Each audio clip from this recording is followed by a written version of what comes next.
right, so welcome everyone to our webinar today. We're going to be talking about the Cottage Foods Act in Colorado specifically. So I'm Hannah Curtis. I'm Assistant Director with the North Metro Small Business Development Center. And we're going to be joined by Samantha Peasley, who's an attorney with Polaris Law Group and legal consultant with the North Metro SBDC as well as the Larimer SBDC. So we're really excited to hear from Samantha today. But I do want to just go over a few things before we jump into the content. As you probably noticed, this session is being recorded and it will be uploaded to our video library where we put all of our previous webinars, recordings of them. So you can always access the content and you can also access it through our YouTube channel. So I'll be sending the information, a follow-up email on how to access that, as well as that email will contain Samantha's slides. So you can have access to all the information. So don't feel frantic if you're trying to take notes. And you can also ask questions through the chat. We want this to be as interactive as possible and answer any questions that you have. We do have legal consultants, Samantha being one of them, available for free consultations through the SBDC for general education. We always want to make clear that they cannot give specific legal advice, but really fantastic resources for information regarding your legal questions. So we'll definitely put some links to their calendars as well if you're looking to schedule those appointments. And we also want to give a big thank you and shout out to our partners with at the City of Westminster Economic Development for sponsoring this session today. They have a ton of great resources as well for small businesses. So I'll put a link in the chat to their website where you can access those and really encourage you to connect with them if you are in Westminster. So with that, Samantha, I will turn it over to you. Thanks so much, Hannah. I appreciate it.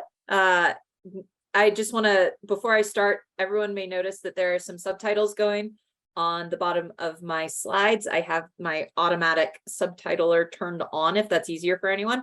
I will say that because it's automatic, it sometimes has some very funny interpretations of what I say.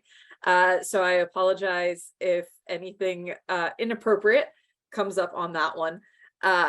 Usually just it combines things into something that they shouldn't be, but it is there for anyone who needs it. For anyone else, just feel free to listen, watch the slides. Thank you for joining us to talk about the Cottage Foods Act. We are really going to be deep diving it today, talking through the process that can be used for small businesses. Like Hannah said, this is educational. We're not going to be giving specific advice for what each of you should be doing with your respective business. If you find that this presentation raises more questions than it answers, that's not a problem. That's fine. Sign up for a one-on-one consultation with us and we can deep dive into the more specific questions that you might have based on what we've talked about here today. So let's see. First slide is just me. Here's who I am. I am a partner with Polaris Law Group in North Glen. We serve as general counsel for small to medium-sized businesses, and we are small to medium-sized businesses ourselves. Within our practice, I specialize in intellectual property, data privacy, international business transactions, but I do all the formation, the selling, the contracts, all the little stuff that goes along with that. Have worked with a few clients on the Cottage Food Acts in the past. And as Hannah said, I am also an SBDC consultant. So as Hannah said, this is for educational, informational purposes only. Everybody should seek professional, personalized legal advice before using this, as well as I'm going to bring up some times when you can also get some advice from the state in this presentation. And also a CFA, a Cottage Foods Act specific disclaimer for anybody who is in here because they have already started working on the Cottage Foods Act. This is not a food safety training course that satisfies the requirements for the Cottage Foods Act. We will talk more specifically about what those are and where you can find them. But if you are here because you believe that this qualifies for that one, this one does not. This is only going to be talking about information related to the act itself. You will still need to take that food safety training course. So wanted to make sure we get that out there. Everyone is welcome to share their information in the chat as we go along. There will be some specific points at which we stop to ask for questions at kind of natural points at the end of sections. So feel free to put your questions in the Q&A or in the chat then, and Hannah can ask them to me. Or we'll open things up for questions near the end. If you're having trouble hearing or technological difficulties, also pop that one in the chat and Hannah will help if she can. So first, why do we have a Cottage Foods Act? Why is it important to have a Cottage Foods Act? Why are we even here today? Why is because I don't know how many of you have been in the food industry business before. I know we saw at least one restaurant in there, but the sale of food to consumers has a lot of licensing requirements, inspections, safety requirements. These are good things, generally speaking. We like to know that the restaurants that we eat in are clean. We like to know that the food that we buy from the grocery store has been appropriately refrigerated for a period of time that we feel comfortable eating it. But for small businesses, especially if you're testing a concept, or if the foods you're making don't necessarily require that, those can be onerous requirements and they can actually prevent people from opening those types of businesses. So in 2012, little before 2012, Colorado decided it wanted to provide the ability for small businesses, specifically at the time, farms and farmer markets, in the realm of limited but considered safe foods, to be able to have this entry into business that's a little easier, that provides access to others for some of these safer, healthier foods, while not actually relaxing the requirements for the foods and industries that we felt needed them. So the Colorado legislature came up with this Cottage Foods Act, which, if you're going to actually look at the requirements, it's in the Colorado Revised Statutes, starting at section 25 for 1614. There are some related rules scattered around some of the other statutes that we're going to kind of put in together here today. But this is our base rule that we're working with. This is what we talk about when we say the Cottage Foods Act. Its stated purposes for putting forward this act are to allow for the sale and consumption of homemade foods. So we're typically going to be talking about things that we make ourselves in our kitchen. And to encourage the expansion of agricultural sales by farmers markets, farms, home-based cooks and kitchens, and the procedure and accessibility of these resources to informed end consumers. We're going to come back to that language in a bit, by making it easier to purchase and consume fresh and local agricultural products, to enhance agricultural economy, and to provide Colorado citizens with unimpeded access to healthy food from known sources. So a lot of good stuff in there. Why are we wanting to do this? We're wanting to do it locally. We're wanting to encourage healthy eating. We're not wanting to punish fresh foods that are staying in Colorado. So anytime you have any questions throughout something, as far as like, can I do this? Should I be able to do this? When in doubt, you can always come back to the purpose and say, does that further this purpose? Now, the purpose is super simplified and has evolved a lot over time. So there are some developments that have come about in the Cottage Food Act since 2012 that we've learned as we've gone. And so we've refined this, we've expanded this. And now we have a pretty robust cottage food system here in Colorado. But I always like to start with that purpose so that we understand why we're even here. These are why we're here. Rest of our presentation is going to assume, because we're working with the Office of Economic Development, or working with the Small Business Development Center, on how to actually start a cottage food business and using the act to kind of guide our steps. So these are the general steps for if you're wanting to start a cottage food business. Some of them are very similar to any other business, but some of them are a little different. So first and foremost, we have to determine if you qualify as a cottage food business, if what you want to do actually falls into that, because we don't want you going through all the work and the effort of setting up a cottage food business if you're not going to be able to qualify for that. Then we're going to do the regular starting of a business. This can be done on mybiz.colorado.gov for your filing. We're going to talk about what starting a business looks like.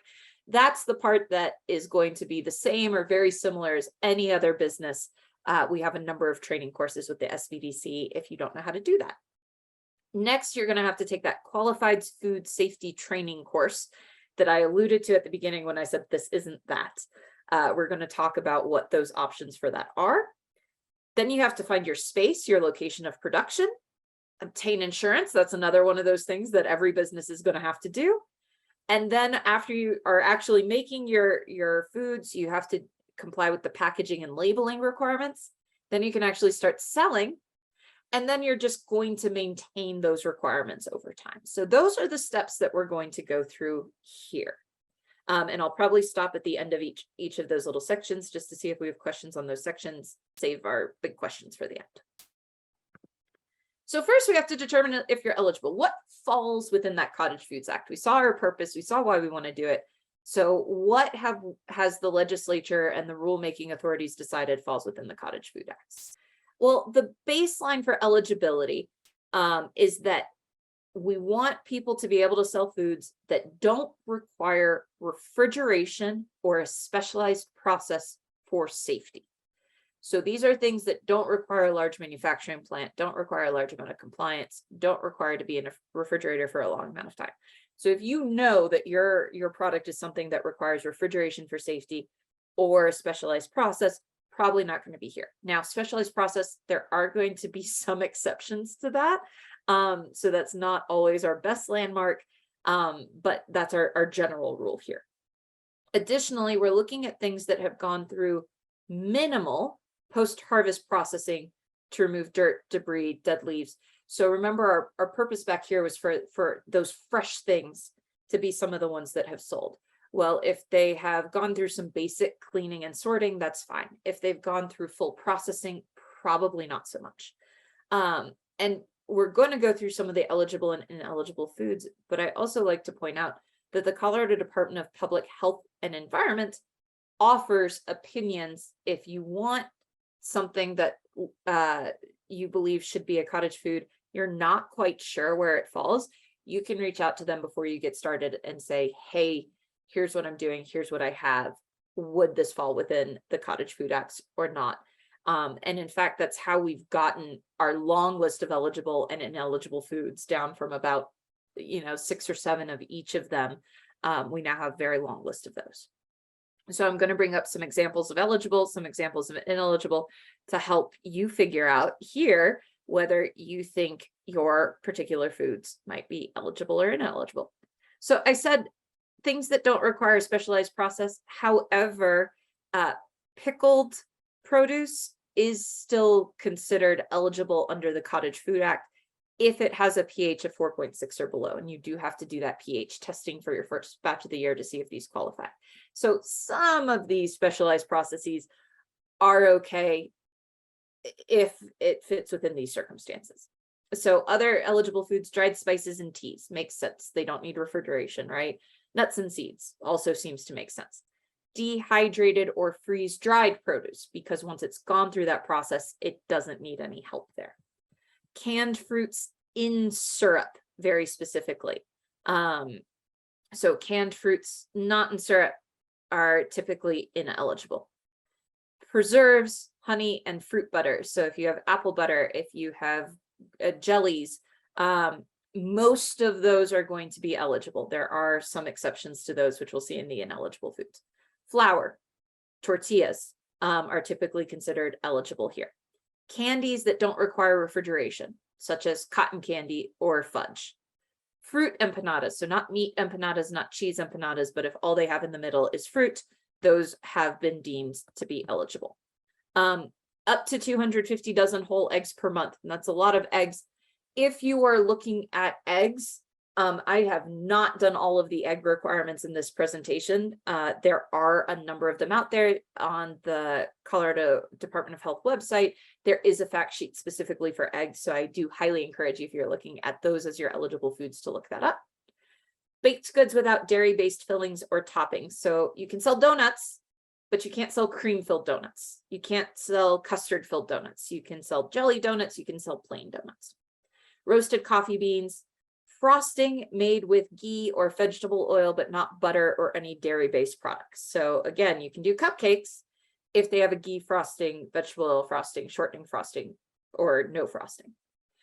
You can sell confections that have alcohol in them if they're intended as candy, but only if they have less than 5% alcohol. You can sell dry cake mix for people to put together themselves, as well as cupcake mix, muffin mix, any of those dry mixes.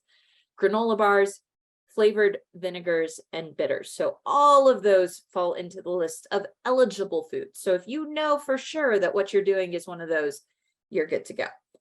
Let's take a look on the other end of the spectrum at some ineligible foods.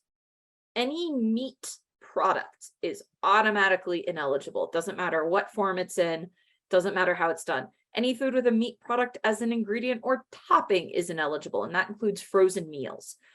Frozen meals do not fall within the Cottage Food Act if their components are otherwise ineligible. Those baked or fried goods with dairy-based fillings or toppings. So we talked about that with the donuts, as well as if they're those cupcakes with a buttercream or cream cheese frosting. Sauces and condiments, all ketchups, barbecue sauces, mustards are considered ineligible. Beverages, custard-based pies, fruit-based pies are fine, custard-based pies are not. Cut fresh produce is ineligible. Whole fresh produce is probably okay. Fresh produce juices and concentrates are not eligible. Fresh produce puree is not eligible. So basically we're pulling off the protective covering of our produce and doing something else with it. Not going to be okay. Remember we said jams, jellies, and fruit butters are typically okay. However, pepper jelly and jam are specifically exempted from this if you're using fresh peppers or homemade dehydrated peppers.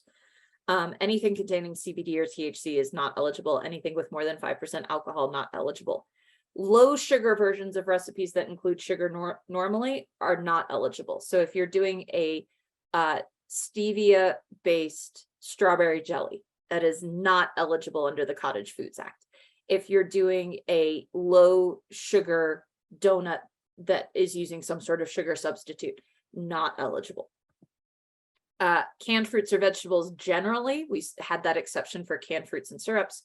Flavored oils and salsas, not okay. Flavored vinegars, fine. Salsas and oils, not. Canned pickled products are not okay, even if they reach that pH level. All fish and shellfish products are not okay. Focaccia style bread, so we think of those as the ones with a lot of fresh vegetables and cheeses in them. Fresh homemade pasta needs to be refrigerated. Ice or ice products, any milk or dairy products. Pumpkin butter is another exception to those fruit butters. Raw seed sprouts, and then sourdough bread starters are one that have recently been kicked out as ineligible foods. That's our eligible and ineligible. Hopefully, for a lot of you, that gives some guidance as far as where you fall. If you don't, like we said, kind of look at that guidance. And if you don't know, you can always reach out to the department to get a determination before you get started if you fall into any of these categories. So if you've determined that you're eligible, that you're making some eligible foods under the Cottage Foods Act, then we're going to look at creating your business next. Before I move to that, any questions on the eligible, ineligible foods? I'm not seeing any in the chat at the moment. Doesn't look like we have any right now, but if you do have questions, feel free to put those in there and we'll get to them at our next break. Perfect. Thank you, Hannah. Awesome. So next we're going to be looking at creating your business. We're not going to spend a ton of time on this slide. And sorry, that is a little bit paler than intended. Because we have plenty of webinars and educational events just on how to create your business, but the highlights that are specific to cottage food businesses. Under the Act, you can only be two kinds of businesses as a cottage foods business: a sole proprietor or an LLC with 2 or fewer members. So you can't be a partnership. You can't be an LLC with 3 members. You can't be a corporation. You can't be an S corporation. You have to either be a sole proprietor or that limited LLC. You have to be a Colorado business. If you are a sole proprietor, you must be a Colorado resident. Technically, the Act says Colorado resident. If you are an LLC, the business is the one who is considered to be this. So I believe that there might be able to be other members. That hasn't really been tested. So I don't know if you had like a Wyoming member to your LLC, if that would challenge it. I don't believe it would, but I might ask for an advisory opinion ahead of time of the department. Now that LLC can have an unlimited number of employees, which we're going to find out later can be very helpful here, but they really only want certain types of businesses to be able to take advantage of these limited responsibilities here. Once you do form that business, You want to make sure that you have the appropriate documents in place, either with the Secretary of State. You also want to make sure you get your business license and your sales and use tax license with your local city or county. So if you're in the city of Westminster, you want to make sure that you get your sales and use tax and business license there. Some cities require a home use permit. If you are going to be doing this out of your home as well, you have to certify that you are running this business from your home. Another business requirement that applies to these is if you're going to be selling foods under the Cottage Foods Act, you are also saying you can't receive any more than $10,000 of net revenue per product per year. Now, every muffin flavor is considered a different product. So if you're doing a blueberry muffin plus a lemon poppy seed muffin plus a pumpkin muffin, those are each considered different products. You could bring in a total of $27,000 over the course of the year, $9,000 from each of the different types of muffin flavors.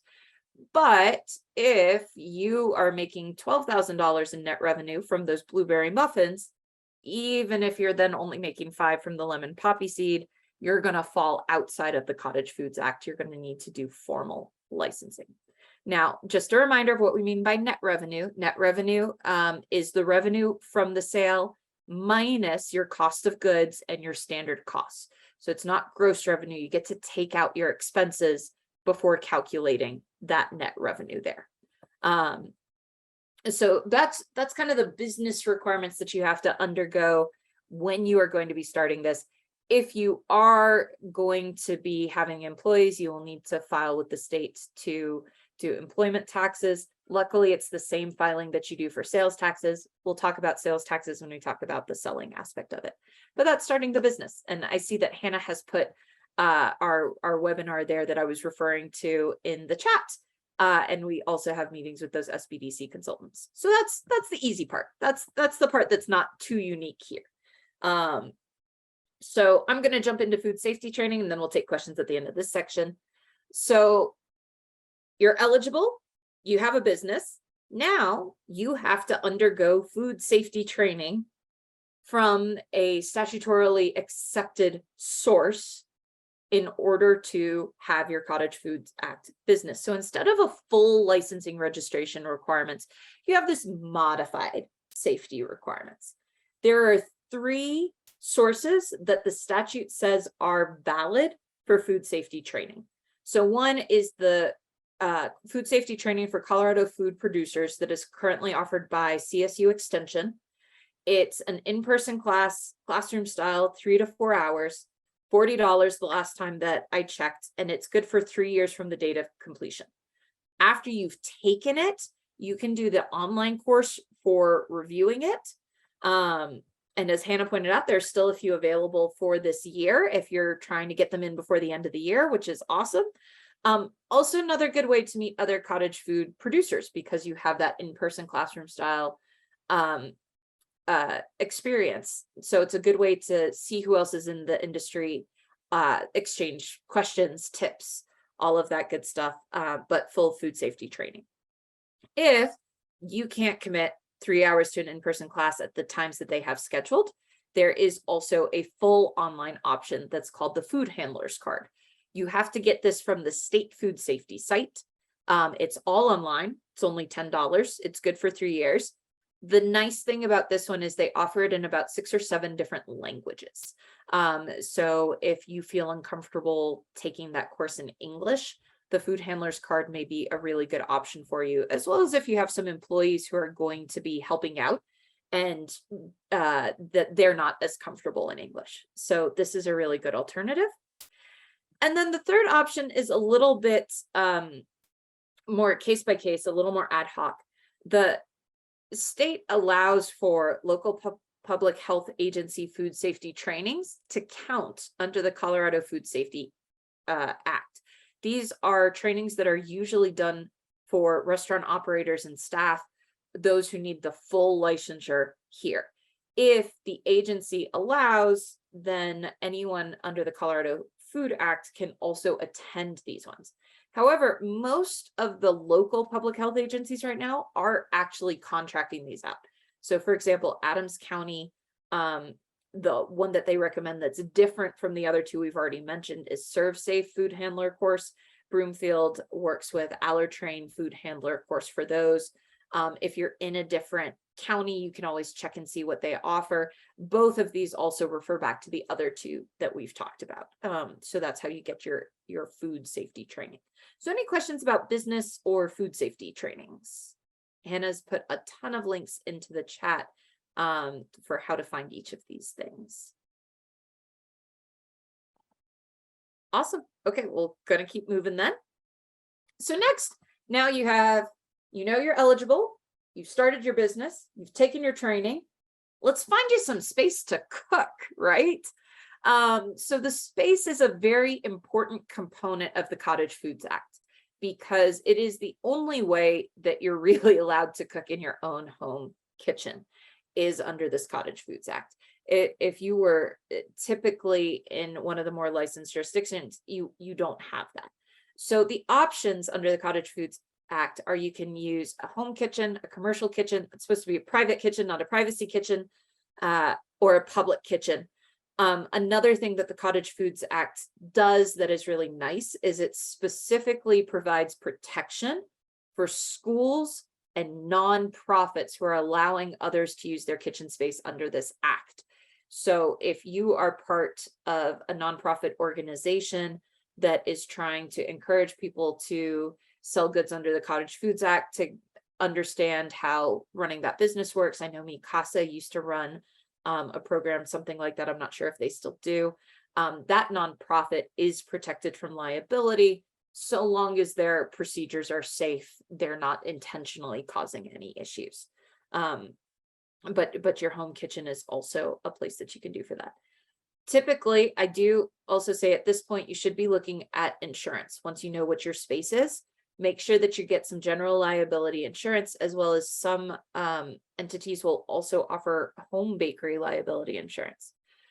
Why? Well, what if your kitchen catches fire and you need some help with that there? Hopefully, if you're working out of your home, your homeowner's liability insurance will cover that.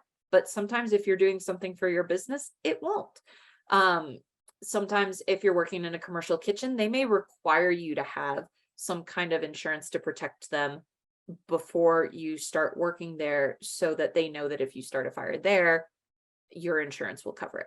Additionally, if you're going to be selling these out into the world, you want some protection if somebody does have an allergic reaction, or if they choke, or if there's another issue that comes up there. So typically at the point when you find your space, we recommend that to be the point at which you find your insurance before you actually start the cooking. The space does need to be appropriately sanitized, regardless of where it is, regardless of which of those it is. You have to have a clean space in which you are working. The recommended process is to clean all of your work surfaces with soap and water, and then rinse them and then sanitize them. To sanitize, you're going to use an 1/8 teaspoon of unscented bleach per 16 ounces of water is the recommended amount to keep things safe. So if this is your home kitchen, it needs to be there. If you're working in the school, because that's where you're learning to do this, your space needs to be cleaned every time you start. You want to wash your hands often. And then you want to never, ever, ever, ever, ever prepare food while you're sick. Even if you just got that little tingle in your throat that we all kind of get this time of year, don't do it. If you are working from home, you cannot have your pets in your cooking areas. This is a major sanitary issue. It's a major allergen issue. You can't do it. So if you just absolutely cannot keep Fluffy out of your kitchen, it breaks your heart to do it, or they won't listen to you, or they find that way to jump over on the refrigerator and then down into the area, regardless of what you do to try to stop them, a home kitchen probably is not the best option for you. You might want to look at a commercial kitchen space to do this instead. The Act also recommends that if you're going to be doing this, to test your home water supplies at least once a year. If you're working with someone else, you can ask when you are signing that contract to lease that space if they do that. And if you are doing one of those pickling options, remember those have to be under that 4.6 pH. You're not required to test every single jar, every single batch. You test the first pickling batch of each recipe during the production season. So if you're doing pickled peaches and then pickled cucumbers, you have to test each. You can do it yourself. The law does allow for you to do it yourself. You have to keep the records with you. You have to have them at the point of sale. You can also pay for certified food labs to do it. There are ones that do these specifically for Cottage Food Act companies. You can clean your workspaces afterwards as well. And when you're doing the packaging and labeling portion, which we're about to get into. So any questions about locations, sanitation, insurance? I have a couple questions, Sam. Shoot.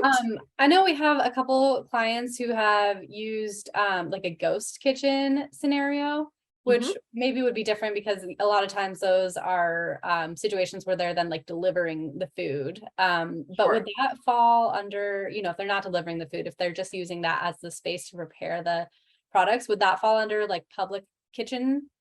That would probably fall under private kitchen. Well, when you're saying ghost kitchen, you're meaning they're using like a friend's house or something like that, or you're talking about the client that we were familiar with was like a warehouse where there were several little kitchen stations kind of set up, and so there was that, it was kind of communal. Yeah, we consider that just a commercial kitchen. So if it's someplace where multiple people can come in to use that kitchen, and you either reserve space or you reserve time or you reserve burners or ovens or anything like that, we typically do consider that commercial. Technically, if it's free for use, it would be a public kitchen, which also falls underneath the act, and that is absolutely permissible. There are also circumstances in which you can use an active restaurant kitchen. So if a restaurant is open for dinner only and they wanted to lease out the use of their kitchen to a Cottage Foods Act owner in the morning during the day, the cottage food, that's considered a private kitchen. So you could do that under a lease as well.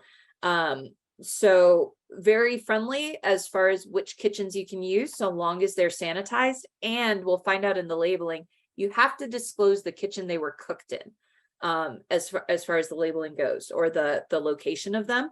So that was why I was going to clarify with we've seen people like, well, my house has a dog, but my mom's house doesn't. Can I use hers? Yes, absolutely. If she's okay with her address being on that. And that's really where that judgment call comes in. Okay, good to know. Thank you. The other question I have is, so through the act, you're not subject to licensing and inspection. So when sanitation is coming into play, no one's going to come inspect you ever? Like this would really become an issue if like someone were to get sick and sue you, or how does that's a great question. Yes. So yeah, you're not going to have these regular inspections, you're not going to have the licensing. What we are going to learn towards the end is that you can be subject to inspections ad hoc.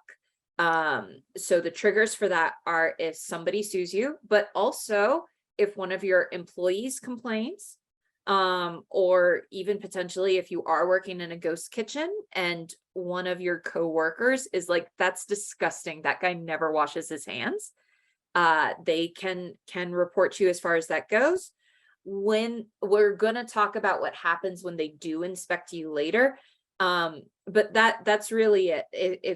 If somebody reports you, if there is a problem and your food is potentially one of the issues there, you would be inspected. So it's not just having these processes, it's having a recording that you do these processes. So if you guys have seen in restaurant kitchens, if you've ever been in the back of one of those, or even in schools, how over the sink you have the hand wash sheet, or that you might have by the door what the cleaning schedule is, maybe that bleach recipe there for what the process is, when the last time you had the private water supply tested. If you have those records, it will be very easy if you're ever inspected to be able to show, no, this is the sanitation process I use every time. Whereas if you're just like, oh, well, this is kind of what I do, that may be true. It's just going to be harder to support yourself with that. So I do recommend having a sign for yourself to remind yourself, or if you're in that kind of public space, maybe even just like a binder you can take with you, just a written document, even a Google Doc, that just says, all right, pre-work, pre-baking setup, and then post-baking cleanup. Great advice. Thank you for answering those questions. I do have a question for you as well. Go ahead. Hi, my name's Oscar. I am in the process of trying to create a charcuterie board for each individual restaurants. Sure. So if I was to hang some cured meats in their own restaurant, Mhm. even though I'm doing the process in their restaurant, do we still need to get a special permit, or do we fall under this type of licensing? No, you would not fall under this type of licensing for a couple of different reasons. Okay. So first of all, it's meat. Meat never, ever, ever falls under the Cottage Food Act, period. Secondly, and we'll get to this in the selling in a little bit, but you're teeing it up. Anything that's done through a restaurant or through a retailer that otherwise has to do its licensing does not apply to this act. So we will get to that qualification in a second here, but I appreciate you teeing it up, but you're going to have to go through the full licensing process. All right, well, thank you. Absolutely. All right, well, let's get to that. Let's make sure we get to the selling. So next is packaging and labeling. So you cleaned. We're kind of skipping the manufacture process here because that's going to be a little different for everybody. But then there are some packaging and labeling requirements for the Cottage Food Act. So all cottage foods must be packaged and labeled according to the specifications of the act. If it's unlabeled, you can't sell it. Has to be prepackaged. So you can't have that nice tray of muffins out on the table at the farmer's market, all open, and then bag them for each customer individually as they come up. They have to be prepackaged in food grade material prior to their sale. Now, there are some guidelines and exceptions for samples. I don't have these in these presentation, but if you wanted to check out the website, you could see where the samples guidelines don't quite require that prepackaged ability there. But for anything else, it needs to be prepackaged in that food grade material. And then the labels is the important part. So every single label for something made under the Cottage Food Act must include the following statement, which does not have end quotes, but it needs it. This product was produced in a home kitchen that is not subject to state licensure or inspection. If you're not a home kitchen, but you're a commercial kitchen, you can just say a kitchen that is not subject to state licensure or inspection. And that may also process common food allergens, such as tree nuts, peanuts, eggs, soy, wheat, milk, fish, and crustacean shellfish. This product is not intended for resale. That has to be on the label. So if it's not on the label, that is when you're going to trigger one of those inspections. The label must also include the product name. The product name is also a good way for you to trace back what processes you have with different things. It can be as simple as blueberry muffin, or you can do a cute name with it. You want to make sure that you have a recipe in that folder of yours that matches each product that you have a product name on. Producer name, if you're a sole proprietor, that's just your name. If you're a sole proprietor with a trade name, that can be the trade name. It's the LLC name. And then this is where we're talking about doing this at your mom's house. It has to have the full location of production address. If production takes place at multiple places, so if it's baked here and then packaged here, it needs to have both of them. So this is not your business address. So if your business address with the Secretary of State is one thing, but that's not where your kitchen is, it has to be where your kitchen is. So it has to have that full address, has to have the current email, current phone number, and then the date that it was produced or made, and a complete list of the ingredients in descending order of weight. Okay, all of that has to be on the label. So if you go and look at this slideshow after, and you're trying to look at what the most important thing is, this is probably the most important slide to use on this. If you have incomplete labeling, it is considered misbranded under the law, and therefore subject to the food sampling and inspection under subsection 4 of the Act. We're going to talk about those consequences right at the end. But you do not want your food considered misbranded. So if you left off that phone number misbranded, you may be subject to the consequences on the Act. So this is the most important slide in the entire presentation. Now, a question that we get on this one is a lot is balancing that disclosure and your trade secrets. People are like, oh, but if I have to put all my ingredients on there, somebody else could take my recipe. Well, there are 4 types of intellectual property: patent, copyright, trademark, trade secrets. Recipes are not covered by a patent or copyright. That is something that people ask a lot. It's not part of that. Recipes are considered a trade secret. That means that they only have value if they are kept confidential. Well, how can that be kept confidential if I disclose the ingredients? Have to disclose the ingredients, can't get around that because it's a trade secret. The trade secret is the proportions, the arrangements, the methods, the order that you do it in. The fact that you toast those nuts before you put them in there. The fact that it's a 2-to-1 ratio. You don't have to put any of that on the label. The label has to have the ingredients. That doesn't destroy the fact that your recipe is a trade secret. So I just like to put that out there to make sure people feel comfortable with that. Do also want to say on the labeling that if you're going to claim that that your product is organic, it must be certified by a USDA National Organic Program. You can't just put it on the label. If you do and it's not certified, that is mislabeling. You can, however, list an ingredient as organic if you know that it has that certification without first obtaining your own certification. So if you are using organic pecans, you can put that in the ingredient list, but you then can't say that you have an organic pecan pie. So just a distinction there if that is important to you. I'm going to go through selling really quickly before I take some questions because I think that might cover some. So now you have it made, you have your business, you have your location, got everything packaged, you've got everything labeled. How do you sell it? This is a very important part of the Cottage Foods Act.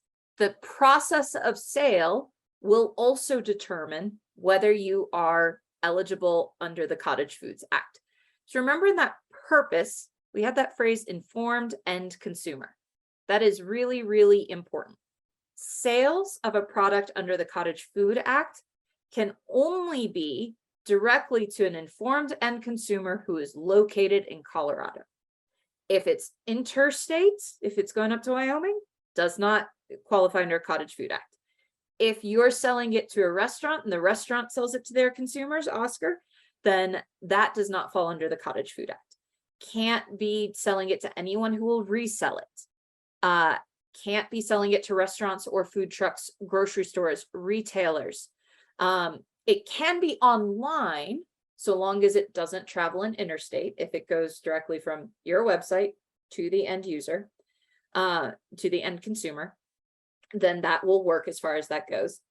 And at the point of sale, you also have to have that version of the disclaimer. This is a little different one, a little shorter. You still have to have the disclaimer. It was produced in a home kitchen, not subject to state licensure or inspection, not intended for resale. And then it is a good idea to have your health certificate, any of your pH certificates posted at the point of sale as well. I will answer that question in just a moment, but I do see it. So we have a couple of words in here that I want to say what they mean specifically. So directly to an informed end consumer has to be done by a producer or designated representative, not an immediate salesperson. So not an intermediate salesperson, apologies. So you can't have somebody who's selling 5 or 6 different things for people also be selling your things. Has to be somebody who is designated as a salesperson of your product. That doesn't have to be the owner. It doesn't have to be the person who baked it, but it preferably should be somebody who's part of the business, either as an employee or co-owner. Has to be somebody who's knowledgeable about the full process of the product getting up to this point, and has to be able to answer general consumer questions about the product. So if they're asking, hey, you have seeds in here, what kind of seeds are these? The designated representative can't say, I don't know, I didn't bake it. That's not an appropriate designated representative. That's going to fall outside of the Cottage Foods Act. That person's going to be considered an intermediate. Now, if it's a, do these seeds come from the US or from Canada? And the person doesn't know that, probably going to be okay. That's not a normal general consumer question, but any basic general consumer question about the product has to be answerable by the person selling it. And then what does that informed end consumer mean? It has to be the person has to have had access to and have all required information on the label. They have to be both purchasers, both purchase and consume the food. It's supposed to be purchasers and consumers of, but they have to be both the purchaser and consumer of the food, or you know, they can purchase it and hand it straight to their kid. Family counts as far as that one goes. But if they purchase it and they're going to go bring it to a birthday party where a dozen people who are not directly reading this label are going to have it, that's going to cause a bit of problems. Now, you have very limited ability to cover for that person who just buys a dozen from you and does that. However, if you're specifically catering or going to something that you know or would believe is a catered event, you're barred from doing that, because then you do know that the consumer is not the same as the purchaser. So farmers markets are good. Individual points of sale are good. If you're selling it to somebody who's then going to be mass distributing it, that is going to be a problem there. And then all of these are going to be subject to sales tax, the state sales tax. And then we do have those jurisdiction by jurisdiction concerns. If you are selling these at special events, you will also have special events applications. So make sure that you both calculate sales tax and what you're selling for, collect that sales tax, remit that sales tax appropriately. And I will say that is about the extent I can talk about sales tax. We have some wonderful consultants who can give you a more deep dive analysis on your sales tax questions. I do see we have a question. Can a copy of the label requirements be posted or emailed? So using the word copy on that, yes, you can always have an extra poster there that has the label requirements. You can email it to them. However, if it is not directly on the product or directly on the packaging of the product at the point of sale of the product, that's not going to be appropriately labeled. If your product's a little small, let's say you're doing vials of bitters, because we know that's something that you can do. If there's not enough room to put a good label on there, you might want to consider putting them in a little box and affixing the label to the box, or even tags. Tied tags are perfectly fine. If it is an email, let's say it's a web purchase, you want to make sure that that label is on the description of the goods at the point of purchase. So in your store window, you have the picture, you have the nice description, then you want to put the label description. And then, yes, if you also email that out to them afterwards, that is perfectly fine, but you can't just do the email or just do the copy. It needs to be on, or as close to on as feasible, of the goods. So, any other questions on sales and packaging and labeling?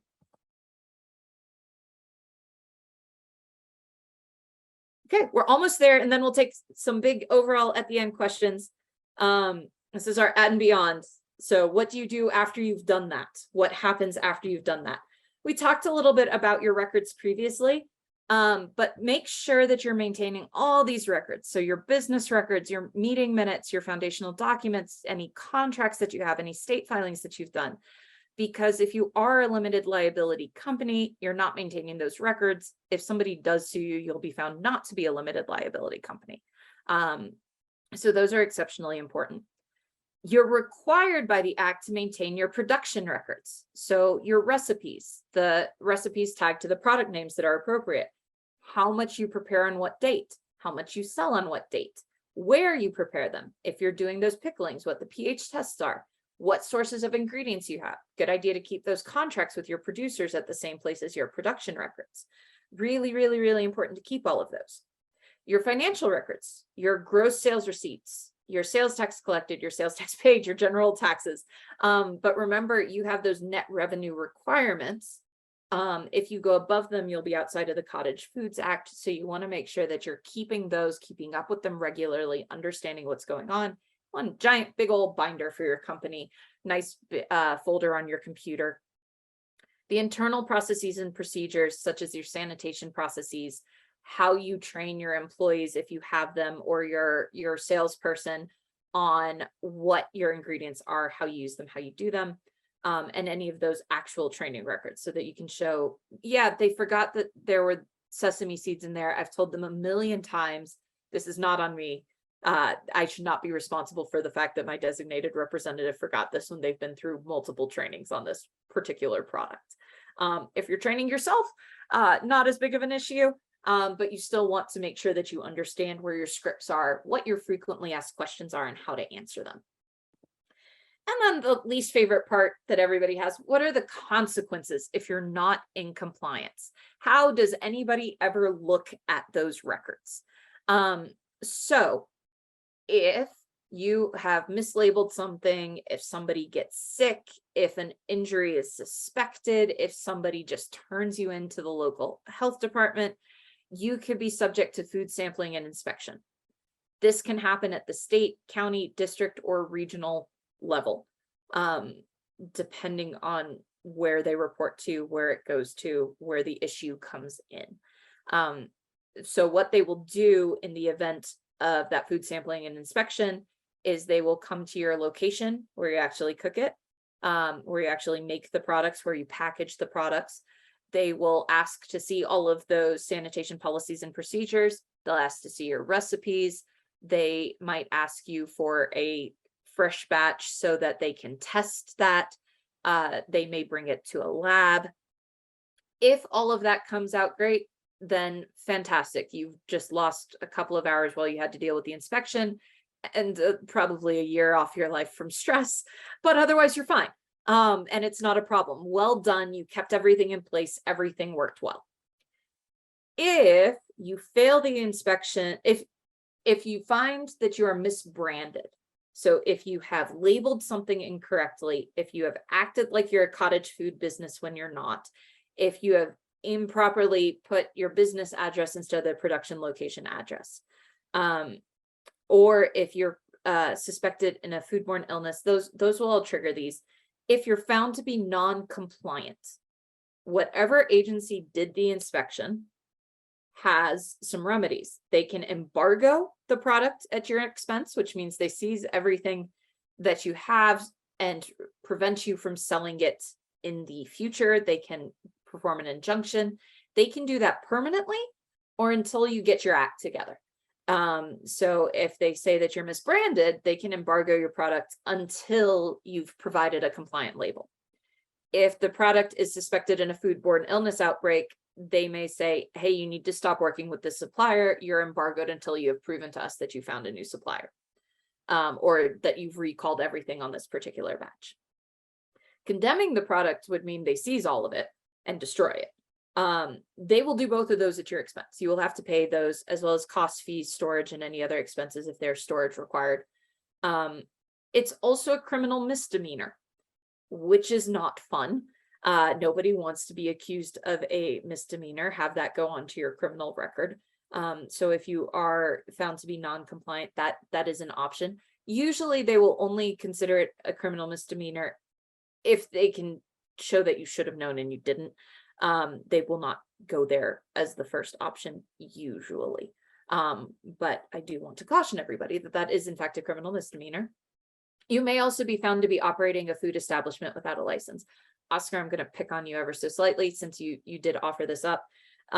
If you were doing your charcuterie boards to restaurants, and you were doing it believing that you were under the Cottage Food Act, and somebody mentioned something, you were subject to a food sampling and inspection, you may be found to be operating a retail food establishment without a license because you're selling directly to restaurants, not to an informed end user.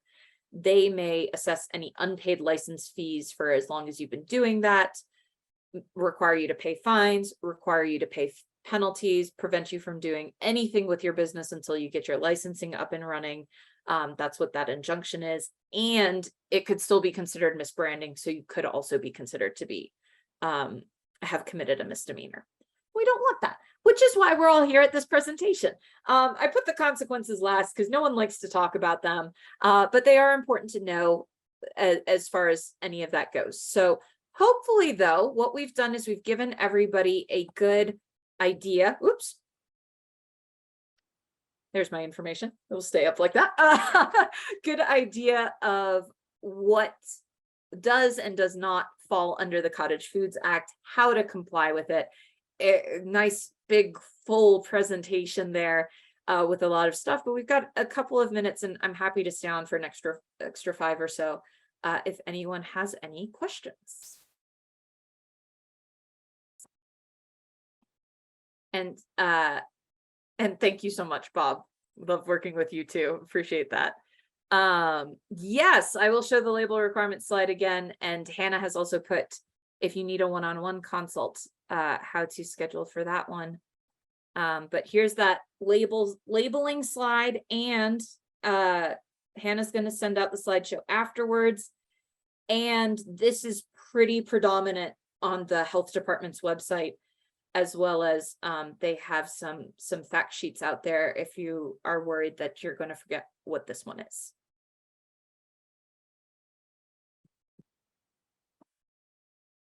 Great. Thank you, Samantha. This is super helpful. So yes, if you do have other questions, we do have a couple minutes. You can put those in the chat or just come off mute. And of course, you can always schedule appointments either with Samantha if it's about this specifically, or if it's about more, business topics in general. The link to schedule with any of our other SBDC consultants is also in the chat. And I will mention, I know we have some participants from other parts of the state. So if you're not from the North Metro Denver region, which we consider to be mostly Adams and Broomfield counties, I can help connect you with the SBDC that is nearest to you so you can get that local support. We have offices all over the state, so it's a great network. There's a question. Just wonder who checks the licenses at events or people selling from home. It's kind of an honor system, to be completely honest. There's no license. Well, I say that. There's no licensed police that goes around to people's homes, knocks on their doors and says, "Hi, are you running a business out of your home?" It really comes up if something goes wrong or if you've been caught. So if you have a website that is saying that you have this production site and here's your home address, and it's really starting to take off, and somebody from the city tax office sees it, they may send you a letter that says, "Hey, you're operating unlicensed within our city limits. You owe us back taxes, and here's the fines and penalties." And then you have to respond, and you have to pay the back taxes, fines, and penalties. And we've worked with people who have received that letter there. Just they got too successful. If you have employees, sometimes that comes up because they're showing up at your place. Sometimes it comes up because you're not following zoning laws and that you've put a sign up in your yard that makes your neighbors uncomfortable. Those are some of the ways that it can be found out. At events, you're more likely to be caught if you're doing it wrong. There are people from these various departments who attend these events, not necessarily to catch people in wrongdoing, usually more to support people who are doing it well and who have gotten the classes through them and have gotten the licensing. But you can be found out in that way. And if so, you will get a notification at your home or at the event, may get a court filing or an injunction at that point in time. So it's a good question. It's not a great answer, but it is a little bit of an honor system there. Great. Thank you, Sam. Good to have that context and be aware of how that plays out. Yeah. So I do want to be respectful of everyone's time. I know we're just a few past 1, so thank you all so much for joining, and thank you, Samantha, for preparing and presenting all this material. We're here if you need more support or have questions, feel free to reach out. And again, we want to give a big thank you to our partners with Westminster Economic Development. So with that, we wish you all a great afternoon. Thank you, everybody. Have a good one.